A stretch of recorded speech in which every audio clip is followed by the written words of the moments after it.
દેવાયત ખવડે લોકો સાથે ખોટા ઝઘડા કરી ચાહકો સાથે આવું કરીને બનાવી લીધી કરોડોની સંપત્તિ। બંગલાની અંદરનો નજારો જોઈને હેરાન થઈ જશો। મિત્રો, આજકાલ દેવાયત ખવડ ખૂબ જ ચર્ચામાં છે। બ્રિજરાજ ગઢવી સાથે વિવાદ સર્જીને સોશિયલ મીડિયા ગાંડું કર્યું છે। મિત્રો, જોવામાં આવે તો દેવાયત ખવડ ખૂબ જ સફળ સાહિત્ય કલાકાર છે। તેમના ડાયરામાં લાખોની સંખ્યામાં ચાહકો ઉમટી પડતા હોય છે। તેમના કાર્યક્રમમાં હંમેશા વટ, ખુમારી અને દાતારીના દાખલા દેવાતા હોય છે। સાથે તેઓ ભવ્ય આલિશાન જીવન જીવી રહ્યા છે। જો કે દેવાયત ખવડની આ સફળતા પાછળ તેમના ઘણા વર્ષોનો સંઘર્ષ અને અથાક મહેનતનું પરિણામ છે।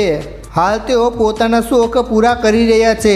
તેમણે હાલમાં જ પોતાના નવા ઘરના ફોટો અને વિડીયોની ઝાંખી બતાવી છે। રાજકોટ ખાતે બનાવેલા નવા બંગલાનો નજારો રાજમહેલ જેવો છે। મંદિર અને મંદિર પર ઝુમર, મિની થિયેટર, રજવાડી ઝૂલા, સોફા અને બેટ, ફૂલદાની, અદ્ભુત ઘડિયાળ, ઇન્ટરનલ ડિઝાઇન, રૂમમાં પોતાની ફોટો ગેલેરી, કાચના બારી દરવાજા મુખ્ય આકર્ષણનું કેન્દ્ર છે। આટલું જ નહીં, લાઇટવાળા પંખા, દાદરની કાચની દિવાલ, જબરદસ્ત ફર્નિચર, છત અને દિવાલ પર નકશીકામ, શાનદાર લાઇટિંગ, આકર્ષક પડદા, એસી અને એલઈડી ટીવી, શિવજીની મૂર્તિ, પોતાના એવોર્ડ અને માં સરસ્વતીનું ચિત્ર ઘરની શોભા વધારી રહ્યું છે।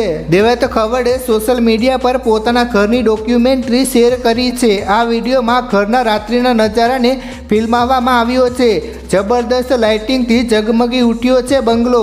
ત્યારે તમે પણ નિહાળો દેવાયત ખવડના નવા ઘરને।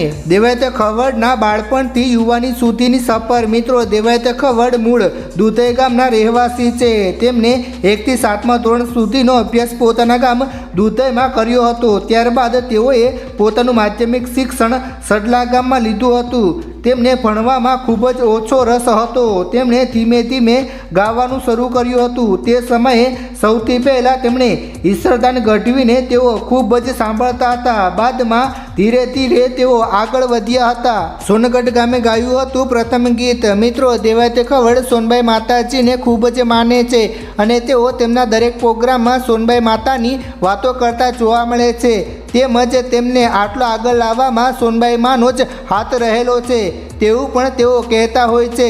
દેવાયત ખવડે સૌપ્રથમ હનુમાન જયંતીનો પ્રોગ્રામ કર્યો હતો। તેમજ તેમના ઘણા ચાહકો બની ગયા હતા અને તેમની એન્ટ્રી થતાં જ બધા તાલી પાડવા લાગ્યા હતા। ત્યારબાદ દેવાયત ખવડને પ્રોગ્રામો કરવાની લગ્ન લાગી હતી અને જ્યારે તેઓ એક પ્રોગ્રામમાં થાનગઢની પાસે સોનગઢ ગયા હતા ત્યારે તેમણે સરસ મજાનું ગીત ગાયું હતું અને પ્રોગ્રામ પૂરો થયો ત્યારે તેમણે એક ચારણ ભરતદાન ગઢવીની મુલાકાત લીધી હતી। તેમણે દેવાયત ખવડના વખાણ કર્યા હતા અને તેમણે દેવાયત ખવડને પ્રોગ્રામ આપવાની પણ ઓફર કરી હતી। લાખોની સંખ્યામાં છે તેમના ચાહકો। મિત્રો, દેવાયત ખવડ પ્રોગ્રામમાં એવું પણ કહે છે કે સ્ટેજ પર કોઈક વાર ભૂલ થતી હોય છે ત્યારે તેમણે કીર્તિદાન ગઢવી અને માયાભાઈ આહિર તેમને આ વિશે જ્ઞાન આપતા હોય છે। તેમજ એક વાત પણ તેઓ કહે છે કે માયાભાઈ આહિરના બંને દીકરા દેવાયત ખવડના ચાહક છે અને જે તેમણે ખૂબ જ પ્રેમ કરે છે। દેવાયત ખવડ આજે એક મોટા સાહિત્ય કલાકાર બની ગયા છે અને લાખોની સંખ્યામાં તેમના ચાહકો પણ બની ગયા છે।